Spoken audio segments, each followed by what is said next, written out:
apa kabarmu hari ini? Sekalipun hanya dalam online, tapi kita bersyukur jika Tuhan masih memberikan kita kesempatan untuk beribadah.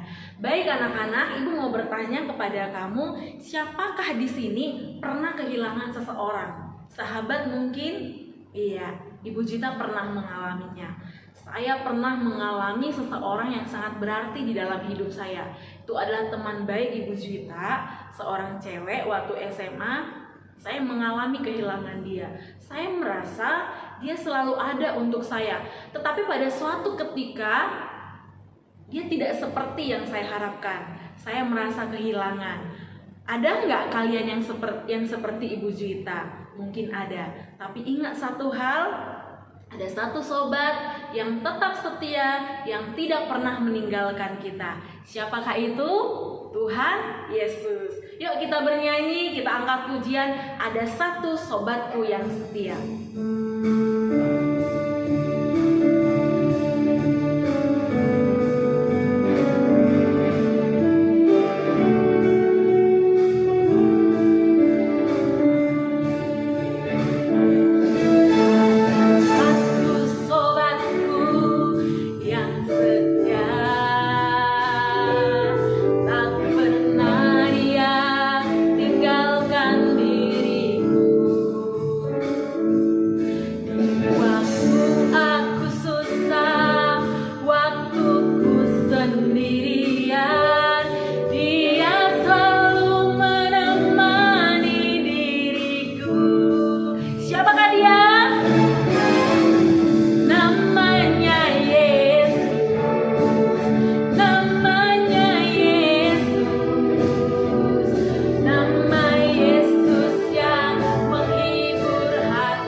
Mungkin kamu pernah berpikir, kenapa ya ibadah ini harus ada?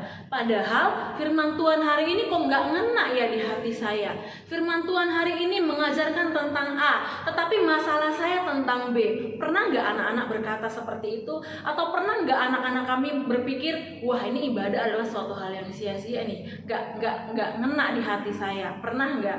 Tapi ingat satu hal anak-anak, firman Tuhan itu dari zaman dahulu, sekarang, sampai selamanya, ya dan amin. Mungkin hari ini firman Tuhan bukan teguran buat kamu, tetapi besok atau lusa firman Tuhan akan menjadi pegangan buat kamu. Dan ketika kamu mengalami masalah yang seperti itu, firman Tuhan untuk menguatkan kamu.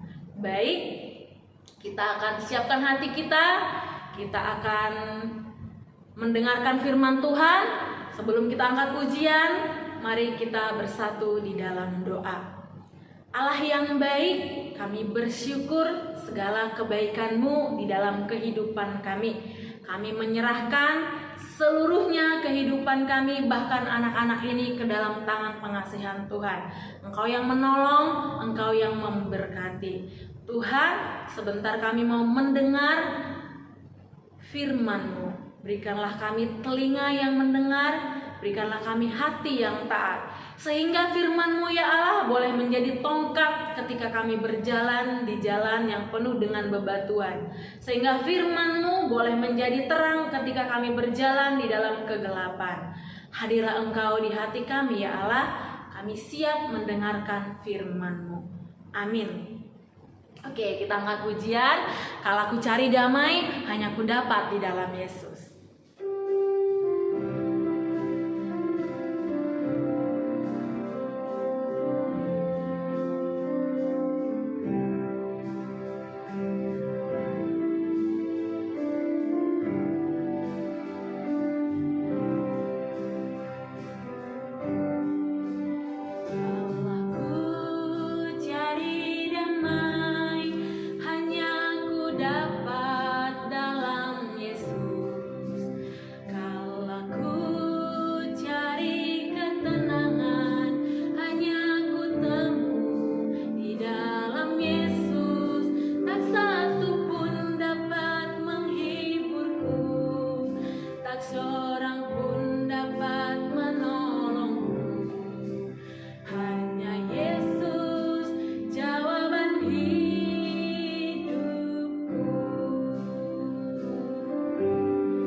Angkat pujian ini sekali lagi anak-anak dalam sikap berdoa. Aku cari damai, hanya ku dapat dalam Yesus. Kalau aku cari ketenangan, hanya ku temu di dalam Yesus. Tak satu pun dapat menghiburku, tak seorang pun dapat menolongku. Hanya Yesus jawaban hidupku. Bersama Dia hatiku damai, walau dalam lembah kekelaman. Bersama Dia hatiku tenang, walau hidup penuh tantangan. Tak satu pun dapat menghiburku, tak seorang pun dapat menolongku. Hanya Yesus jawaban hidupku.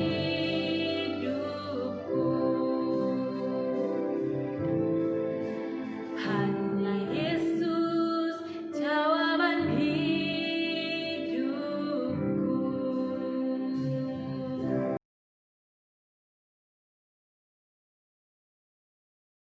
Shalom teman-teman semua, senang sekali hari ini kita boleh berjumpa kembali di dalam persekutuan dan kita juga boleh bersama-sama kembali belajar dari kebenaran firman Tuhan. Sebelum sama-sama kita membahas firman Tuhan hari ini, mari kita bersatu di dalam doa. Tuhan, terima kasih kami masih diberikan kesempatan untuk boleh belajar dari kebenaran firman-Mu. Terima kasih Tuhan masih mengizinkan kami beribadah sekalipun secara online. Tuhan tolong supaya firman-Mu boleh mengubahkan setiap kami dan firman-Mu boleh menjadi pelita di dalam kehidupan kami yang mengubah hidup kami semakin serupa dengan Kristus. Di dalam nama Tuhan Yesus kami berdoa dan bersyukur. Amin. Ya, shalom teman-teman semua. Hari ini kita akan membahas satu tema yang seru banget untuk kalangan anak remaja pemuda, karena kita semua sering melakukan hal ini di dalam kehidupan kita ya. Dan kita berpikir, ini kecil aja, dosa yang kecilnya ini gak apa-apa itu, Tuhan kan maha pengasih, maha penyayang, wah saya pasti diampuni. Nah, tapi teman-teman, kita mau belajar hari ini, apakah kehidupan kita sebagai orang percaya, apakah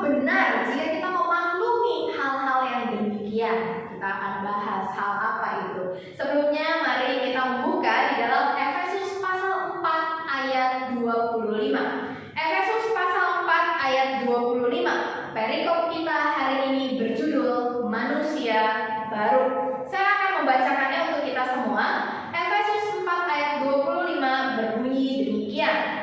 Karena itu buanglah dusta dan berkatalah benar seorang kepada yang lain, karena kita adalah sesama anggota. Saya ulangi sekali lagi.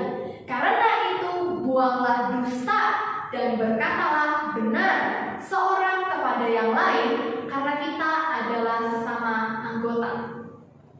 Nah teman-teman, kitab Efesus ini adalah kitab yang menarik karena kitab ini bolak-balik membahas soal lifestyle orang percaya. Ternyata lifestyle itu bukan hanya bicara soal penampilan luar, tetapi lifestyle itu juga bicara soal pemikiran, karakter, dan sifat. Stylenya seperti apa? Nah ini bolak-balik dibahas sama Paulus nih di dalam kitab Efesus. Paulus pertama emang sih dia nulis buat jemaat di Efesus, karena jemaat di Efesus ini banyak yang jadi Kristen, tetapi ternyata gaya hidupnya gak Kristen. Banyak yang mengaku pelayan gereja, tetapi gaya hidupnya itu sangat amat tidak mencerminkan bahwa dia adalah pelayan gereja. Bahkan di dalam kehidupan suami istri, di dalam kehidupan berelasi, ini Paulus bahas bolak-balik nih, cara berelasi orang yang sesuai dengan firman Tuhan, cara berelasi orang yang tidak sesuai dengan firman Tuhan. Nah jadi ini nih yang bolak-balik dibahas sama Paulus tentang arti menjadi manusia baru di dalam kitab Efesus. Nah teman-teman, kalau kita bicara soal manusia baru, itu artinya apa sih manusia baru? Apakah artinya dia jadi orang yang baru? Bukan orangnya, bukan fisiknya yang baru, ya bukan penampilannya yang baru, tetapi pikiran, hati, dan karakternya itu yang dibaharui. Ketika kamu jadi manusia baru, ada perubahan dari dalam, ya, yang bisa dirasakan oleh orang di sekitar kamu. Ini arti menjadi manusia baru. Menjadi manusia baru itu hanya dapat dilakukan ketika kamu menerima Yesus sebagai juru selamat. Dan ketika kamu menjadi manusia baru, kamu masuk ke dalam anggota tubuh Kristus. Perhatikan ya, kamu jadi manusia baru, kamu masuk ke dalam anggota tubuh Kristus. Nah, ketika kamu masuk menjadi anggota tubuh Kristus, perhatikan ada syarat dan ketentuan yang berlaku. Ini banyak banget nih remaja dan pemuda Kristen yang sering kali mau ikut Tuhan, tapi dia tidak tahu syarat dan ketentuan yang berlaku ketika ikut Tuhan. Ya, nah teman-teman nggak beda jauh ketika kamu mau masuk ke dalam grup pemain basket atau klub basket ya. Kamu mau masuk ke dalam klub basket, tentu ada syaratnya ya. Syaratnya apa kalau mau masuk ke dalam klub basket? Misalnya tingginya tidak boleh di bawah 150. Nah, demikian juga ketika kamu menjadi anggota dari tubuh Kristus. Ada syarat dan ketentuan yang berlaku dan tidak boleh dilupakan oleh setiap orang percaya. Syarat dan ketentuan yang berlaku, mari kita lihat. Yang pertama, kamu tidak boleh hidup seperti orang yang tidak bertuhan. Artinya apa? Kamu jadi orang Kristen tapi nggak pernah ke gereja. Kamu jadi orang Kristen tetapi tidak mau melayani Kristus. Kamu jadi orang Kristen tetapi tingkah lakumu tidak seperti orang yang mengenal Kristus. Itu tidak boleh. Ini cerminan manusia lama. Manusia lama adalah manusia yang tidak peduli mau ada Tuhan, gak ada Tuhan, ya udah terserah gitu. Nah lalu yang kedua adalah syarat dan ketentuan menjadi anggota tubuh Kristus adalah tidak menyerahkan diri kepada apa? Kepada berbagai hawa nafsu yang menyesatkan. Nah teman-teman, biasanya hawa nafsu yang menyesatkan itu selalu enak. Ini bukanlah kebenaran. Apa yang enak itu seringkali tidak sesuai dengan kebenaran firman Tuhan ya. Apa yang enak di dunia ini ya, ngevape, minum minuman keras ya, bagi beberapa orang itu enak, tetapi itu tidak sesuai dengan firman Tuhan. Atau nonton pornografi, bagi sebagian orang itu enak, tetapi itu tidak sesuai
dikit gak apa-apa sih, cuma tahu kan dikit aja nya.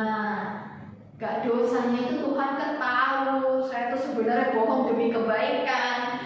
Nah teman-teman yang terkasih dalam Tuhan, ini kita akan mengupas yang paling akhir ini, yang sering kali kita toleransi, yang sering banget kita maklumi, yaitu dusta. Kita sering kali memaafkan diri kita ketika kita berdusta. Contoh paling kecilnya, terlambat datang ke sekolah. Ya saya nggak menjudge semua yang terlambat datang ke sekolah itu alasannya bohong gitu ya. Tapi sering kali nih saya sebagai guru gitu ya mendapati ketika siswa dulu ya waktu belajar tatap muka masuk kelas, saya tanya kenapa, banyak banget alasannya yang saya tuh nggak tahu itu benar atau enggak. Padahal kejadian sesungguhnya adalah dia kesiangan bangun, tetapi ban motor bapaknya yang disalahin. Dia kesiangan bangun, tetapi apalagi angkot yang disalahin, angkotnya ngetemnya lama gitu ya. Nah jadi kita seringkali merangkai kebohongan dan kita memaafkan diri kita ketika kita berbohong. Bahkan ada tipe-tipe orang yang tidak lagi merasa bersalah ketika dia berbohong. Nah teman-teman, bohong ini habit yang ada di dalam diri kita yang harus kita singkirkan. Mau kamu biasa bohong kecil atau bohong besar, semua kebohongan itu adalah dosa. Nah teman-teman, kebohongan yang paling dekat dengan kita tuh apa sih? Anak muda, anak remaja gitu ya. Kita tuh dekat banget gitu dengan hal-hal seperti ini gitu ya. Apalagi kalau misalnya udah pacaran ya, pacarannya diem-diem ya, tidak diketahui orang tua, tidak diketahui guru gitu ya, diem-diem tapi jadian ya, diem-diem pacaran. Itu pasti bohongnya banyak banget tuh ya. Tiap ditanya sama guru, kamu kenapa sama dia? Jadian ya? Enggak bu. Nah itu kebohongan. Ditanya sama orang tua, mau pergi kemana kamu malam minggu? Nongkrong sama teman pak. Di mana? Ini main di warnet depan. Ternyata pergi pacaran. Nah teman-teman yang terkasih dalam Tuhan, kebohongan itu sangat dekat dengan kita. Tetapi bukan berarti kita harus memaklumi diri kita ketika kita mengatakan kebohongan. Kebohongan yang sering terjadi adalah yang pertama, menambah bumbu pada cerita. Ini bukan cuma masakan ya yang ditaruhin MSG ya, ditaruhin apalagi tuh penyedap rasa ya, biar lebih enak, biar lebih mantap. Contoh, ternyata cerita juga sering kali ditambah-tambahin bumbu. Biar apa? Oh, biar makin mantap contoh, biar pendengar saya makin antusias dengarnya. Kalau gak ada bumbunya, gak bakal itu pada antusias mendengar ya. Atau selain menambah bumbu, kita juga sering kali mengurangi cerita ya. Kita sebagai anak pemuda, anak remaja, kita sering kali mengarang-arang cerita supaya entah kita lebih baik terlihatnya atau kita mengurangi cerita supaya kita juga terlihat lebih baik. Saya nyontek seluruh soal gitu ya, tapi saya bilang ke teman saya, gue cuma nyontek satu aja kok. Woi pinter gitu ya, dilihatnya cuma nyontek satu doang, yang lain nyontek 10 soal, saya cuma nyontek satu doang. Dikurang-kurangi biar saya makin baik budi dilihatnya gitu ya. Ini kebohongan. Lalu juga membela diri dengan kebohongan. Ini biasanya sering kali terjadi ketika kamu merasa dirimu ini terancam gitu ya. Kamu sering kali merasa dirimu itu ada di bawah ancaman, ada di bawah tekanan. Misalnya kamu datang sekolah terlambat, kalau kamu alasan ban bocor baru kemarin, ban bocor, kamu alasan angkot yang ngetem kamu ke sekolah ya, diantar sama papamu naik mobil. Sebetulnya kamu satu-satunya alasan terlambat itu adalah karena kamu bangunnya jam 7 ya. Kamu main game sampai tengah malam, sampai pagi, kamu main Among Us sampai pagi gitu ya. Lalu kamu bangun kesiangan, itulah penyebab satu-satunya kamu terlambat. Tetapi ketika kamu datang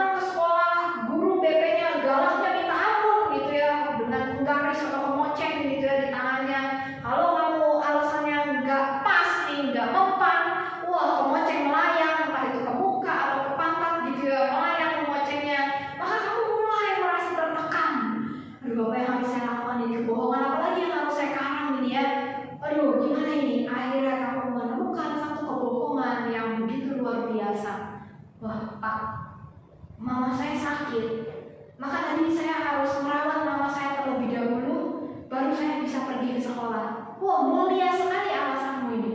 Wah, ternyata alasan ini adalah alasan yang bohong. Alasan yang kamu gunakan untuk membela dirimu, ya, untuk membenarkan dirimu.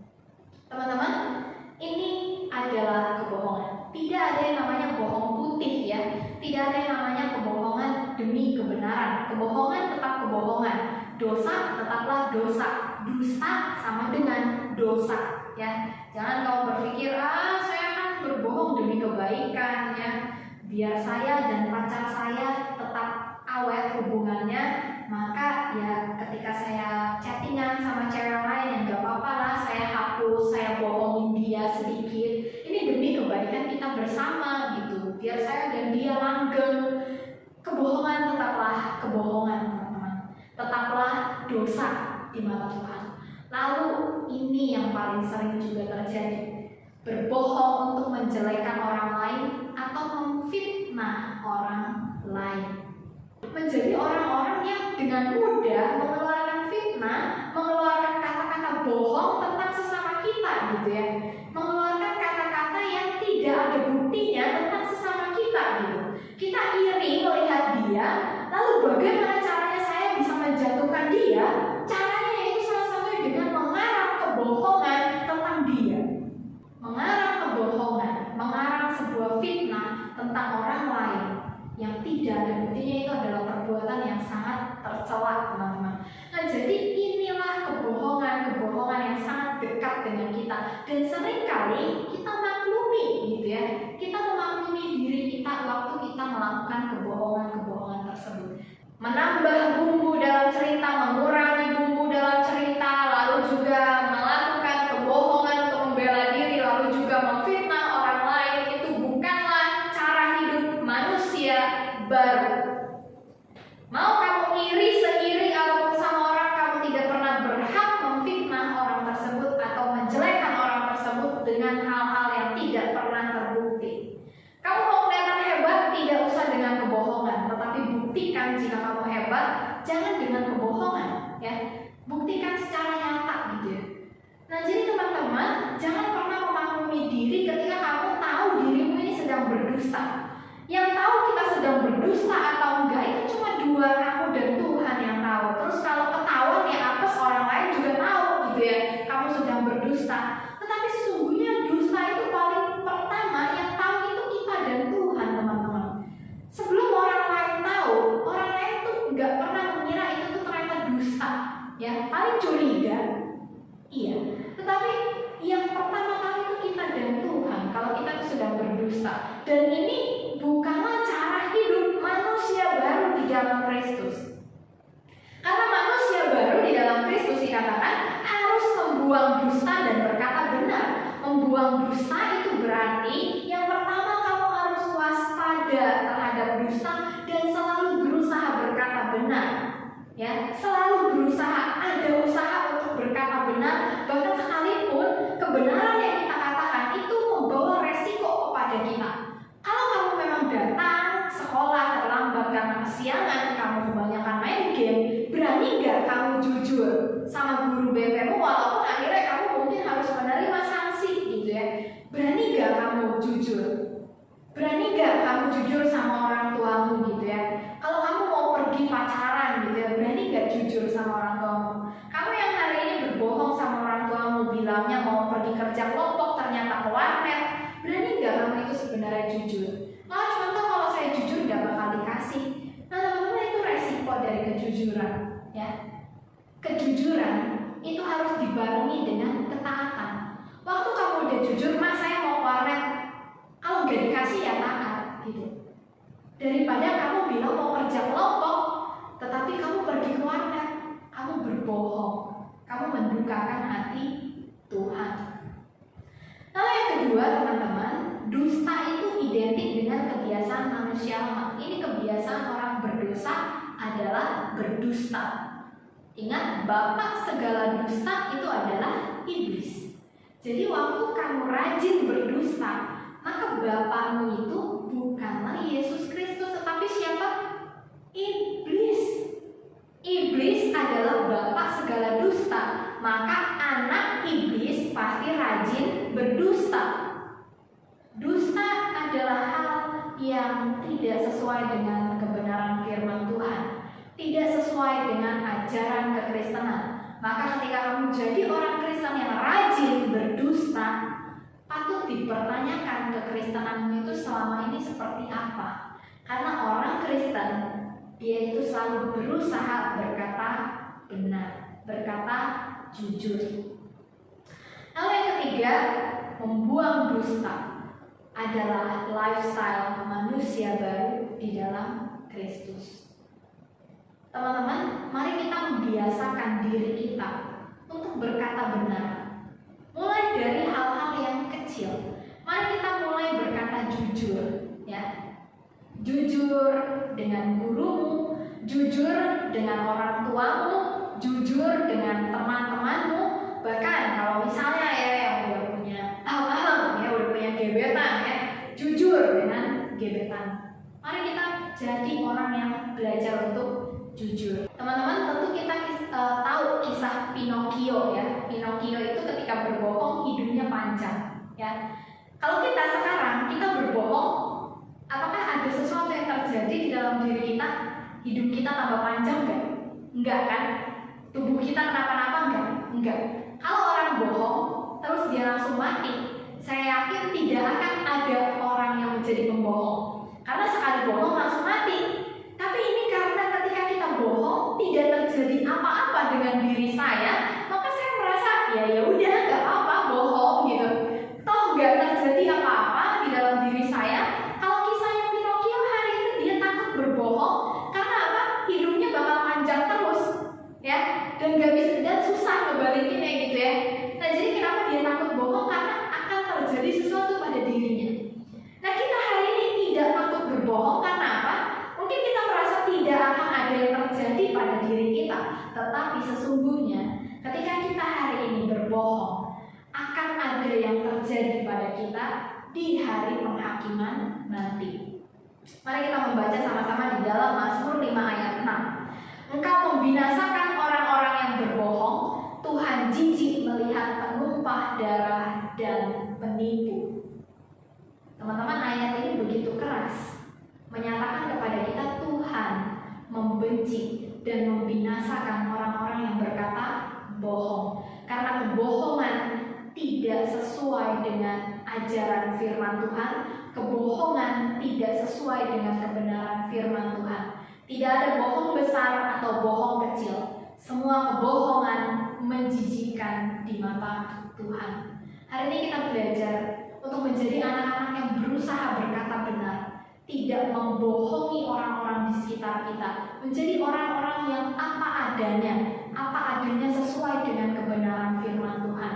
Inilah kerinduan Tuhan bagi kita, dan Tuhan mengundang kita semua untuk menjadi anggota tubuhnya yang mencerminkan Tuhan Yesus di dalam kehidupannya. Mari sama-sama kita berdoa. Tuhan, terima kasih jika kami masih boleh belajar dari kebenaran firman-Mu. Dalam segala keterbatasan dan kekurangan kami, Tuhan ajarkan kami untuk menjadi anak-anak yang jujur, anak-anak yang selalu mengutamakan kebenaran Tuhan di dalam hidup kami. Tuhan, jika Engkau mendapati kami sering menjadi anak-anak yang berdusta, berbohong kepada orang tua, berbohong kepada guru, berbohong kepada teman-teman, Tuhan ampunilah kami, dan biarlah hati kami boleh terus-menerus berusaha untuk berubah menjadi pribadi-pribadi yang lebih baik lagi. Tuhan Yesus pimpin kami, Tuhan Yesus urapi kami. Di dalam nama Tuhan Yesus kami berdoa dan bersyukur.